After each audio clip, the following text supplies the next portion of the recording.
The early 1900s saw major advances in transport technology.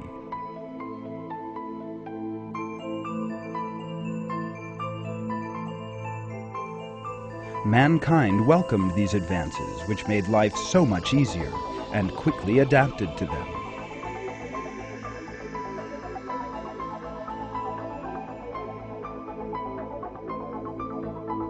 Less than a century later, jets, high-speed trains, and smart cars have all become part of our lives. Journeys which used to take days are now but a matter of hours.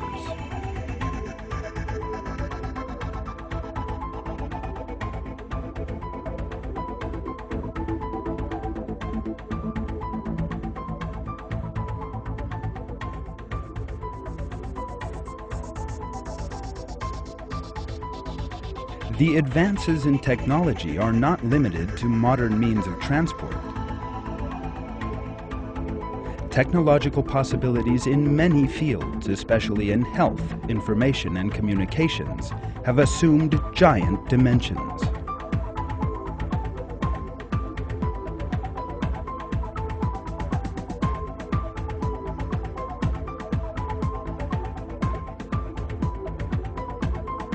The technology which surrounds all aspects of our lives has made them easier and faster, and has therefore brought with it comfort and time savings.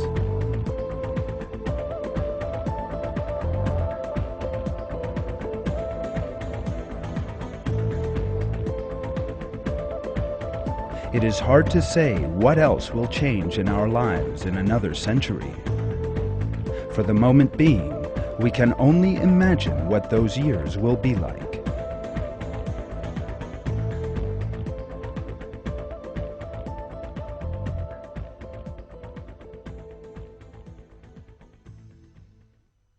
In many people's view, the modern buildings they live in, the cars they drive, computers, televisions, and all the other countless products of technology are entirely man-made. The fact is, however, that if they think a little deeper and engage in a conscious examination, they will see that there is a very important truth behind these advances. Technology is also an example of God's blessings to mankind, and thanks must be given to Him for all these things. Let us now embark on that examination together and see why it is that technology is a blessing for which we must give thanks to God.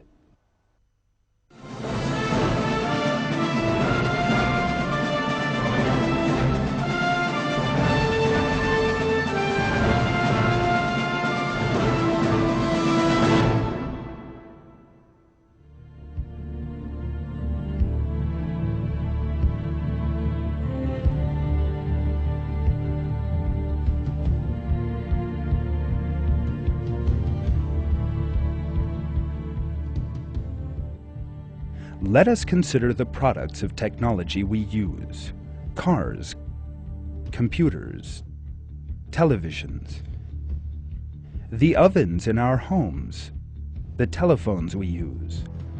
All of these products are made of metals such as iron, copper, zinc, and aluminum, and plastic, a byproduct of oil. In other words, if these raw materials, and particularly metals, did not exist on Earth, or if mankind lacked the means to make use of them, then we would be unable to speak of technology, which makes our lives so much easier, at all. Technology comes about when man shapes the elements found on Earth in accordance with a specific aim. Looking at just a few of these elements, we shall see what a miraculous structure these substances, with which we are so familiar, possess. Heading the list of these comes an element which occupies a particularly important place in life, as well as in technology: iron. Iron is one of the most available elements on Earth, and comprises some 5% of the Earth's crust. This element plays a major role in every stage of life, from the fundamental physical balances of the world we live in to our being able to make use of the air we breathe. In his book Nature's Destiny, which has provoked enormous interest, the famous Australian molecular biologist Michael Denton describes how the laws of nature and the elements in the universe are specially tailored for human life. With respect to iron, he writes,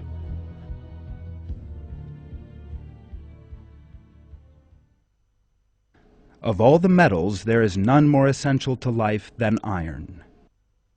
It was the drawing by gravity of iron atoms to the center of the primeval earth that generated the heat which caused the initial chemical differentiation of the earth, the outgassing of the early atmosphere, and ultimately the formation of the hydrosphere.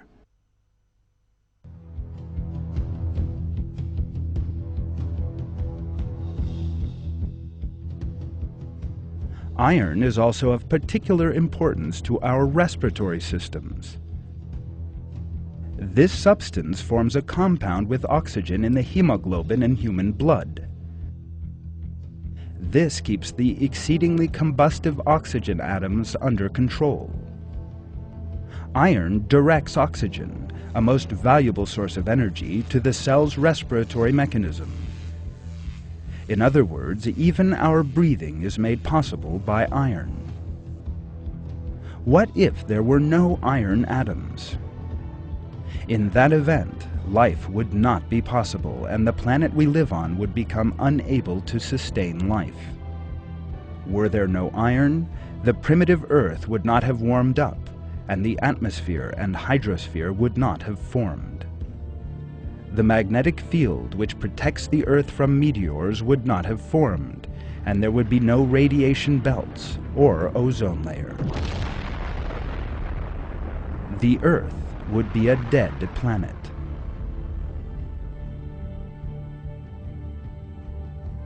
Iron is also the most important material basis of the civilizations established by human beings. That is because industry exists thanks to iron, and steel is made by iron combining with carbon. All of the products of advanced technology, which make our lives so much easier and so improve the quality of life, are reflections of industry. Were there no iron, then the level of technology on Earth would be no higher than simple wooden tools. All this shows that the existence of the element known as iron and its presence in large quantities on Earth is a major blessing for which we must give thanks to God. Indeed, God draws attention to this fact in the Quran. In the Surat al-Hadid, or Iron, He reveals, "We sent our messengers with the clear signs and sent down the book and the balance with them, so that mankind might establish justice. And we sent down iron, in which there lies great force, and which has many uses for mankind, so that God might know those who help him and his messengers in the unseen. God is all-strong, almighty."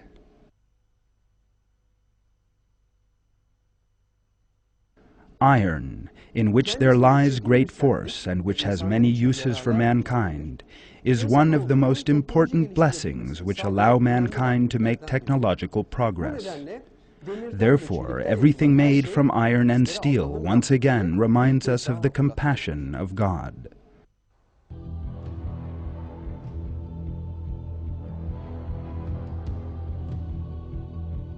The buildings, cars, airplanes, railways, and skyscrapers on Earth may appear to be man-made.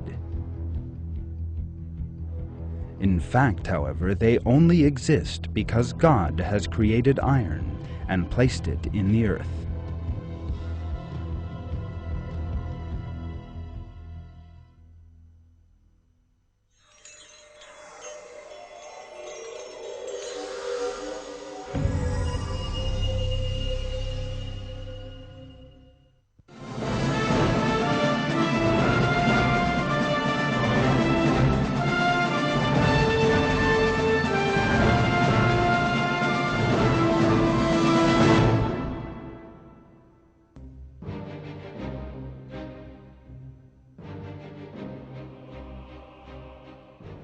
there are signs of God's creation in every one of the elements which comprise technology. One of these elements is metallurgy, in other words, the production and purification of metals.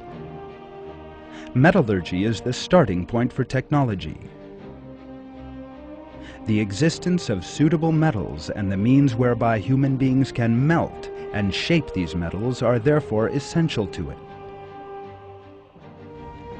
The first of these means is fire. It is thanks to fire that man is able to melt metals. Metals are the only natural conductors of electricity. The electronics industry is thus a result of the existence of fire. Michael Denton says the following on this subject.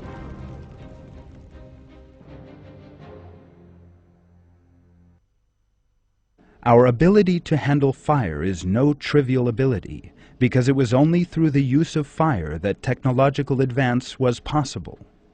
Through fire came metallurgy and metal tools, and eventually chemical knowledge.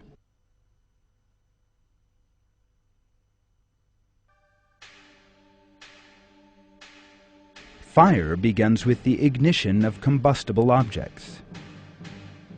It is the carbon it contains which allows an object to burn.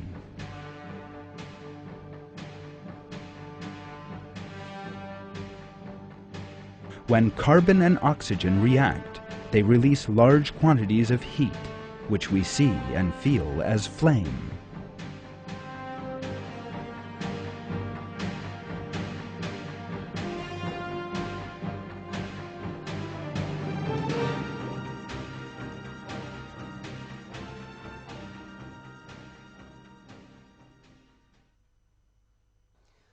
However, there is an interesting point here.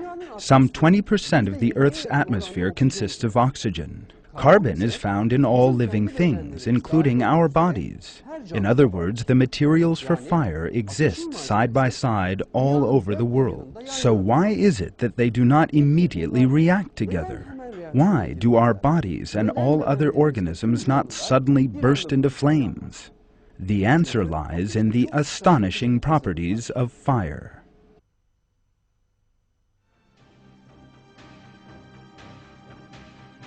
The chemical properties of oxygen and carbon have been so carefully arranged that they only react together and give rise to fire at very high temperatures.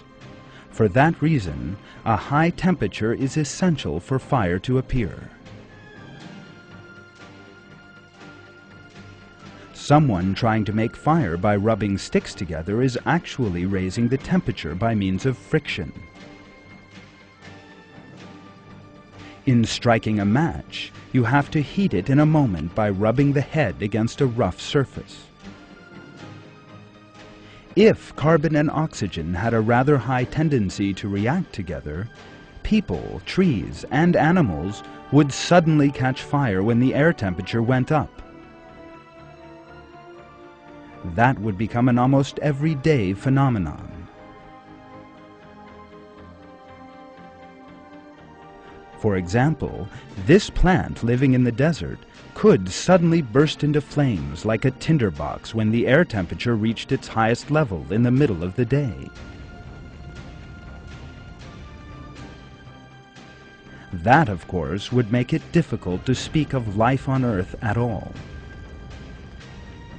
If oxygen and carbon required even greater heat in order to react than they actually do, then people would be unable to make fire at all.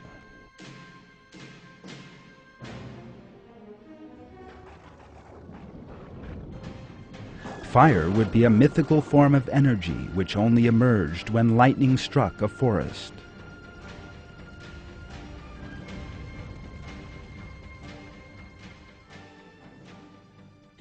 In short, the properties of oxygen and carbon have been created with such sensitive balances that they are in the best possible form for being used and kept under control. What human beings call the discovery of fire is actually fire being placed at the service of mankind by God. God draws attention to this fact in the Quran and reveals that fire has been specially created. He who produces fire for you from green trees so that you use them to light your fires.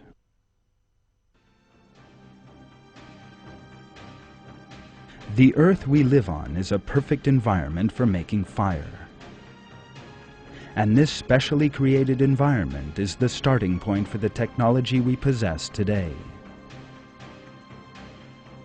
Denton also refers to the environmental factors in the use of fire.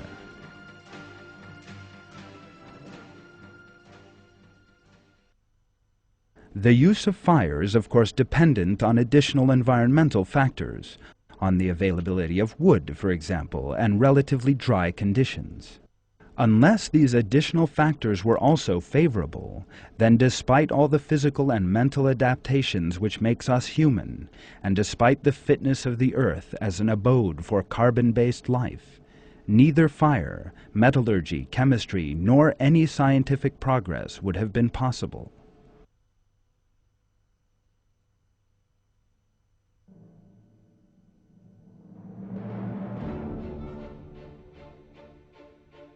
Indeed, human beings' physical structure, in other words their hands, arms, ability to move, and sense of sight, are ideally suited to being able to use fire. God has created the human body with a perfection allowing it to meet all its needs.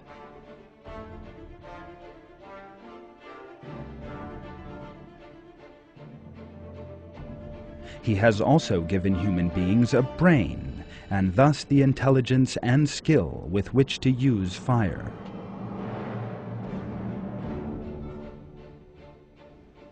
For instance, we could have come into a world without arms. In that event, it would have been impossible for us to make fire and shape metals, and therefore to develop technology. Or our intelligence level could have been much lower, and we could have lacked the awareness with which to understand and shape the world around us. In that event, we could not even have described our technological needs. Yet, God has given us intellect with which to think, 5 marvelous senses with which to perceive the world, and a body with which to meet our needs in the best possible manner. It is thanks to these that we are able to take advantage of His blessings, found civilizations, and develop technology. All these are blessings from God. We are reminded of the endless nature of these blessings in a verse from the Quran.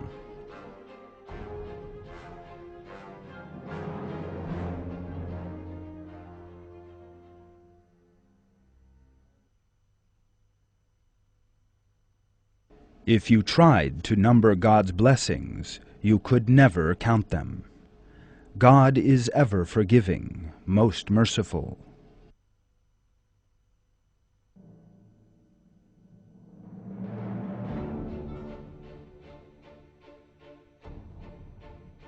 As well as the fact that fire can be made and kept under control in the world, it also possesses another feature which supports metallurgy.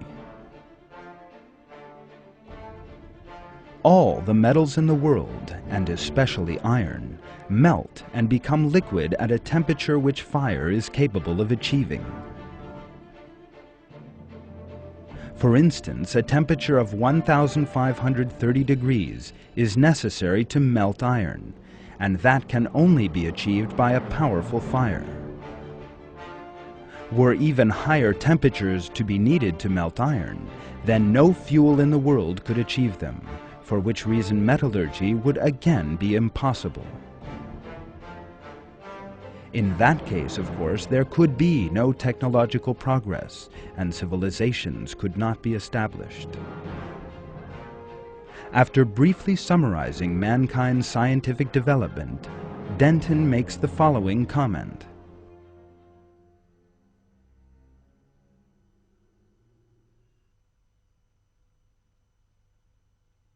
But although the journey was long, the evidence increasingly suggests that the end was never in doubt. that we followed a path already charted to an end foreseen, and that our success was not in the least a matter of contingency. We have been drawn along a predetermined path from the discovery of fire to the birth of science, to the revelation of our own centrality in the order of nature.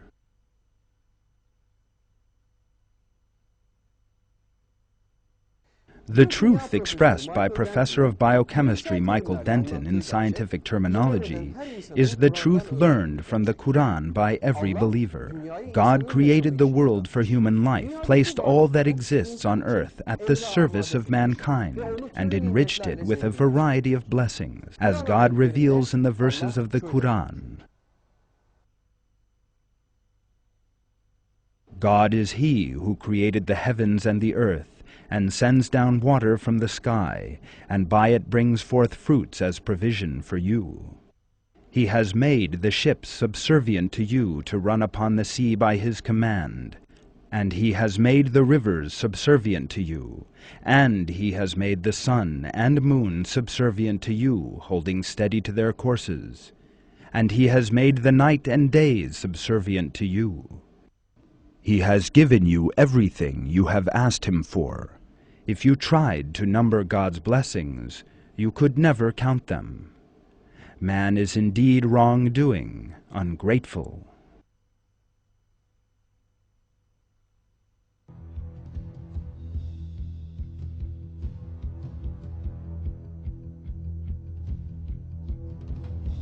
What we refer to as the marvel of technology is actually the blessings created for man by God. All of these technological devices are specially created by God and made of materials He places at our disposal. Human beings shape these materials by using the body, senses, intellect, and innovative capacity He gave them.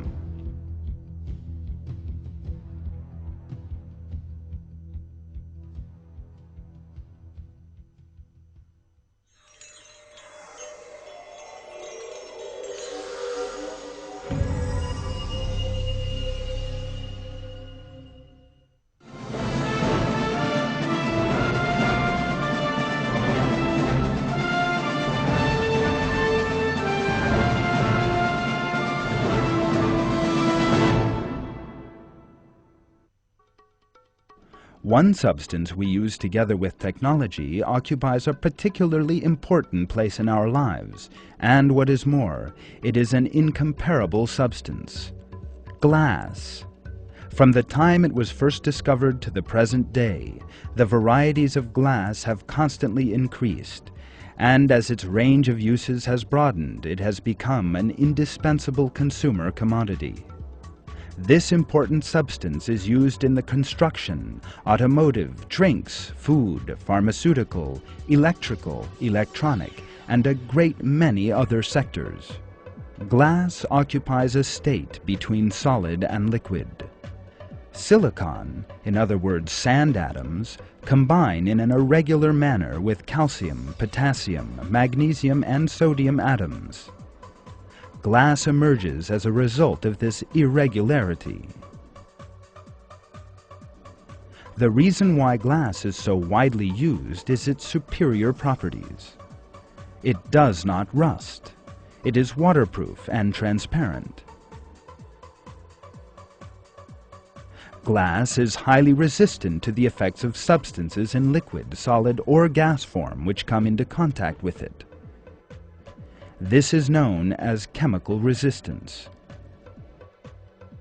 Furthermore, the chemical resistance of glass is an adjustable property.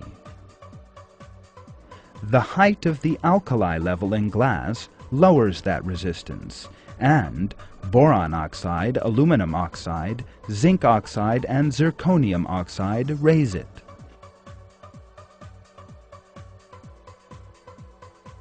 Thanks to this property, a great many corrosive and destructive chemicals can be stored in glass containers. The mechanical properties of glass are also miraculous. A number of special methods can be employed to raise its resistance to very high levels. Toughened glass is remarkably resistant. Not even kicks or blows from a hammer can break it. In addition, glass can be made stronger still by adding another chemical between two layers of glass. The interesting thing is that this method was discovered right at the beginning of the automobile age.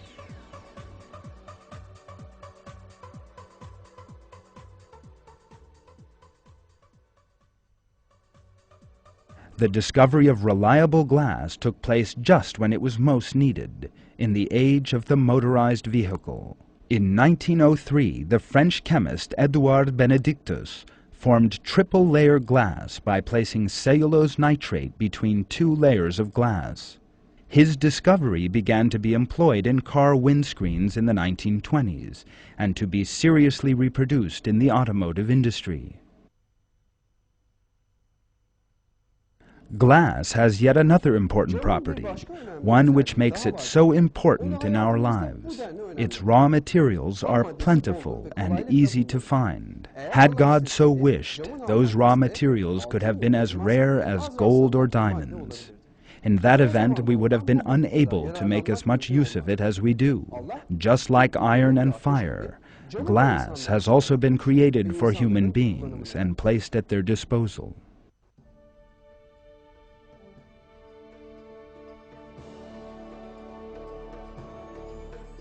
The products of technology occupy a wide place in our lives today, make our work easier and widen our habitats. We can now accomplish a great deal more work in a great deal less time. We can travel great distances in a short space of time. Present-day technology is of course a product of the levels which human intelligence and ability have reached. However, there is one fact which must never be forgotten. It is God, the Lord of all the worlds, who gives mankind these materials, essential to the production of technology, and most important of all, the intelligence and ability to make use of them. Every person aware of this truth must know that all the products of technology are, in fact, blessings from God. Most important of all, he must give thanks by using them in such a way as to earn God's good pleasure. In the verses of the Quran, God reveals that the earth and the whole universe have been specially created for mankind.